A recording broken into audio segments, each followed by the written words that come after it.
Cerita ini memiliki dua versi teks dan audio. Silahkan pilih sesuai yang diinginkan. Bisa dilihat di playlist.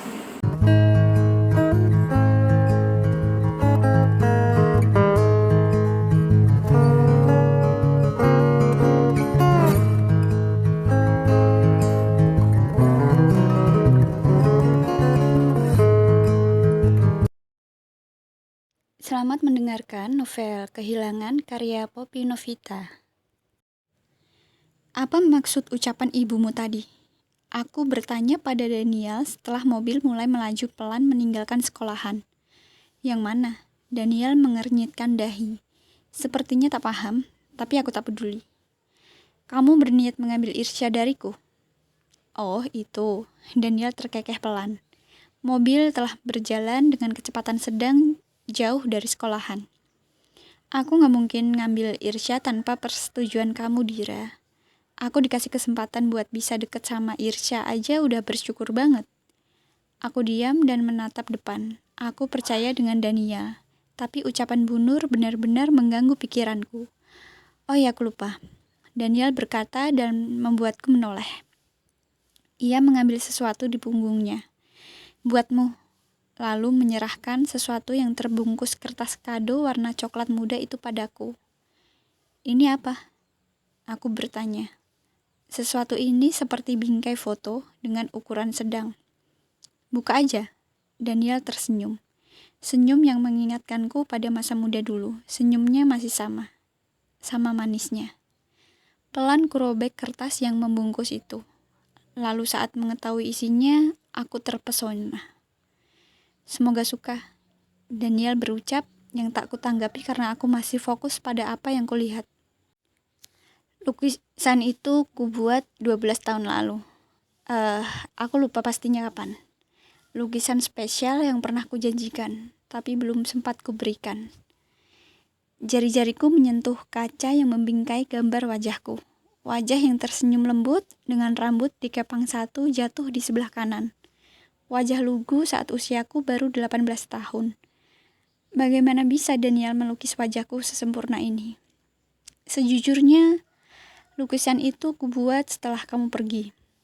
Wajah kamu selalu datang saat malam-malam sepiku. Dan setiap aku menggambarnya, aku gak pernah bisa menyelesaikannya. Wajahmu selalu membuatku merasa bersalah. Berkali-kali, sudah jadi kurobek lagi. Buang, begitu seterusnya. Entah itu lukisan keberapa sampai aku benar-benar sanggup menatap hasilnya. Menatap wajah polos kamu yang tersenyum padaku. Senyum yang berubah menjadi tangis karenaku. Ini terlalu sempurna, sahutku. Entah Daniel sedang mengoceh apa, tapi fokusku setengah hilang pergi ke masa silam. Masa di mana aku suka mengepang rambutku, membiarkan poni panjangku jatuh di wajah. Lalu Daniel suka sekali menyelipkannya ke telinga, tersenyum menggoda. Masa di mana aku lebih sering tersenyum, entah saat bersama Daniel atau saat sendirian. Semua menyenangkan karena hati memang sedang kasmaran. Dia yang selalu menjadi penyebab aku tersenyum lebar. Ternyata dia pula yang membuat hatiku terbakar. Semesta memang sering sekali bercanda, walau candaannya tidak pernah lucu sama sekali. Wajahmu memang selalu sempurna di mataku, Ra. Daniel menjawab, yang membuatku langsung menoleh padanya. Dia pun langsung memalingkan wajah. Salah bicarakah? Tapi tentang rasa penasaran yang dari dulu ingin kutanyakan, ini kembali membuncah. Apakah Daniel mencintaiku? Dulu, aku selalu malu jika ingin bertanya. Mana bisa perempuan bertanya lebih dulu? Dan akhirnya, aku bisa menunggu dan menunggu. Setiap malam justru bertanya pada diri sendiri. Menebak-nebak apakah Daniel mencintaiku. Sekarang, aku juga tak pernah. Aku tak mungkin menanyakan perihal itu. Keadaan sudah berbeda. Aku telah bersuami. Bagaimana mungkin bertanya apakah Daniel mencintaiku? Iya atau tidaknya sama sekali tidak mengubah apapun. Kesempatan itu memang tak pernah ada. Tidak akan pernah ada. Yang ada sekarang adalah pertanyaan, tak layakkah aku dicintai? Lalu teringat bahwa aku memang tak pernah menanyakan tentang itu pada Mas Anjar. Pentingkah jika saat ini aku tanyakan? Sepertinya aku tak peduli. Toh Mas Anjar tidak pernah ikhlas menikah denganku. Cinta, sepertinya hanya khayalan semata. Aku tertawa miris dalam hati, menertawakan takdir hidup yang kujalani. Lukisan itu kupajang di kamar Irsya, sengaja supaya Mas Anjar tak curiga. Lagi pula saat ku beritahu bahwa yang melukis itu adalah Daniel, Irsya antusias mengizinkan, bahkan ingin bisa melukis seperti Daniel. Maka semenjak itu, setiap sepulang sekolah, aku mengizinkan Irsya dibawa ke apartemen Daniel selama 2 jam. Pekerjaan Daniel santai, karena dia pemilik sebuah kafe yang sudah memiliki cabang di mana-mana. Adiknya yang dipercaya memegang kendali saat ini. Sedangkan Daniel sendiri, entahlah, dia malah berkata ingin menghabiskan lebih banyak waktu bersama Irsya, menebus kebersamaan yang hilang selama 11 tahun. Ketika pulang, Irsya sedikit lebih ceria sekarang. Aku bertanya apa saja yang dilakukannya di rumah Daniel. Irsya menjawab antusias bahwa Daniel mengajarkan menggambar, lalu Mbah Putri membuatkan kue-kue yang rasanya tak kalah enak dari buatan Eyang. Mendengarkan Mbah Kakung bercerita, dan banyak lagi. Irsya seperti suka dengan keluarganya Daniel. Aku pun senang melihat Irsya bisa tersenyum lebar seperti sekarang. Ma, besok Dedi mau ajarin Irsya main basket.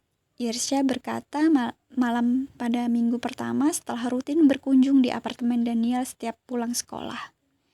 Oh ya? Irsya mengangguk. Irsya mau? Mau, kata Dedi, biar Irsya bisa tumbuh tinggi. Kayak Dedi. Aku tersenyum mengusap rambut Irsya, mengecup keningnya sebelum berucap, selamat tidur sayang, mimpi indah ya. Irsya pun balas tersenyum. Perlahan tapi pasti, kecanggungan itu mulai memudar. Pelan aku bisa mengambil hati anakku sendiri.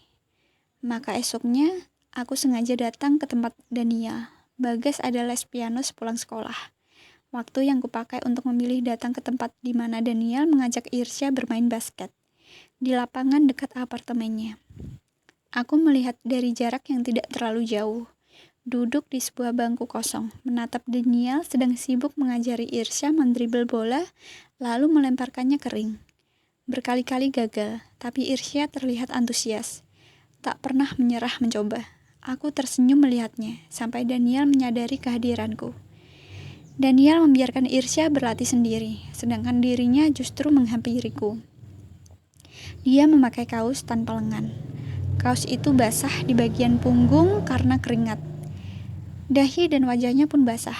Melihat itu, aku mengeluarkan tisu dari dalam tas lalu menyodorkan padanya saat dia sudah berada di depanku. Nggak mau ngelapin sekalian? Canda Daniel yang membuatku terdiam. Tapi buru-buru dia meraih tisu dan terkekeh. Canda? Serius banget kamu? Dia bisa bercanda. Tapi aku, kata-katanya jelas membuatku terlempar ke masa lampau. Masa di mana aku suka melihat Daniel sedang bermain basket. Lalu saat selesai, Daniel mendekatiku. Aku menyodorkan sapu tangan, tapi dia malah mendekatkan wajah. Nggak mau ngelapin sekalian. Aku mengulum senyum dan mulai mengelap keringat di dahi wajah Daniel. Dia tersenyum lalu mengerlingkan mata saat bilang terima kasih. Hal sederhana yang menjadi kebiasaan. Irsya benar-benar nurun semua hobiku ya. Suara Daniel memecah lamunanku. Dia sudah duduk di sampingku sambil meneguk air mineral dalam botol. Iya, jawabku singkat, bingung bagaimana cara menanggapi. Daniel tersenyum menatapku lembut. Terima kasih ya. Apa? Makasih udah ngelahirin dan ngebesarin Irsya. Nggak perlu, aku memalingkan wajah. Sekarang aku tahu, satu kata apa yang paling menyakitkan. Apa? Seandainya. Aku kembali memalingkan wajah. Seandainya, aku tertawa dalam hati. Wow, Daniel berdiri bertepuk tangan saat Irsya berhasil memasukkan bola ke dalam ring. Yeay, berhasil, Dad, Irsya berseru. Good job, boy. Daniel sudah berlari ke lapangan. Irsya masih melompat-lompat kegirangan. Lalu Daniel mengangkat tubuh Irsya, berputar, tertawa bersama. Mengapa rasanya nyaman sekali melihat pemandangan ini? Seandainya saja dulu Daniel mau mengakui bahwa dialah yang melakukan malam itu. Seandainya saja dulu Daniel berani menikahiku. Seandainya saja Daniel lah yang menjadi suamiku. Seandainya saja senyum kebahagiaanku seketika memudar kala ada panggilan masuk dari Mas Anjar. Terpaksa aku menjawab, "Halo, di mana kamu?" Kenapa Mas Anjar tiba-tiba menanyakan keberadaanku? Kenapa? Di mana, aku tanya. Aku menelan ludah. Tidak terbiasa berbohong, tapi aku harus melakukannya kali ini. Anindira, aku di tempat les Bagas. Aku menggigit bibir gugup. Tempat les Bagas pindah di apartemen? Hah? Terima kasih sudah mendengarkan. Mohon maaf jika banyak salah kata. Dukung terus channel ini dengan cara like, komen, dan subscribe. Bye-bye.